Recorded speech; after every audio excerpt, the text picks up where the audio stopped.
ఏ తెల్ల తెల్లని పాలధారలల్ల పల్లె తెల్లారుతుంటదిరా గుళ్ళోని గంటలు కాడెట్ల మెడలోన జంటగా మోగుతూ ఉంటాయిరా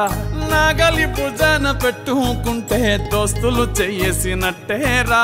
కొట్టు గోదా పక్కన ఉంటే కొండంత బలగం ఉన్నట్టురా చల్లగాలి మోసుకొచ్చేరా సేను శిలకల ముచ్చట్లు దారి పొడుగు చెట్ల కొమ్మలా రాలుతున్న పూల సప్పట్లు గట్టి మోపులు కాల్వ గట్టులు చెమట సుక్కల్లో తడిసిన ఈ మట్టి గంధాల పల్లెటూరు దీని తీరే అమ్మ తీరే